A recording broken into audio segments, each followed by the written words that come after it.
সময় রাত, এখন হইতে বাজে প্রায় 11টা। তো আমি এই মাত্র বাড়ি এলাম, এই যে শপিং করে। সব এখানে মিষ্টি খাবার দাবার, এখানে কিছু স্ন্যাক্স ফ্যাক্স আছে, আর তোমাদের সাথে বলা হয়নি, শেয়ার করা হয়নি। তো আজকে সোমবার, রাত হলে কাল সকালেই আমার মা আসবে এখানে আমাকে নিতে, কারণ আমি বাড়ি যাবো। আমার মা আর আমার এক ঠাম্মি আসবে, এই দুজনই আসবে আর কি আমাকে নিতে। আর এখান থেকে আমরা জাস্ট শপিং করে এই মাত্র এলাম, প্রচন্ড টায়ার্ড। এখানে আছে সব রকমের মিষ্টি, নিউশতলা, ও সরি এখানে দই আছে, সব রকমের মিষ্টি মিষ্টি, তারপর দই বড়া, তারপর আছে ফোকলা ফোকলা আছে। এখানে আবার আছে হচ্ছে গুড়ের রসগোল্লা থেকে শুরু করে সমস্ত কিছু, যা যা স্ন্যাক্স খাবে সমস্ত নিয়ে সব কিছু বের করে দেখালাম না। এখানে পিৎজা বানাবো, দেখি হোমমেড পিৎজা বেস নিয়ে এসেছি।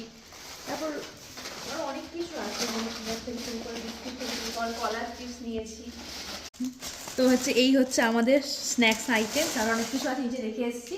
তো কালকে থেকে আমি কালকের জন্য ভীষণ এক্সাইটেড, কারণ আসতে হলে আমার মা আসবে কাল, তোমার সঙ্গে সবটা অবশ্যই শেয়ার করবো।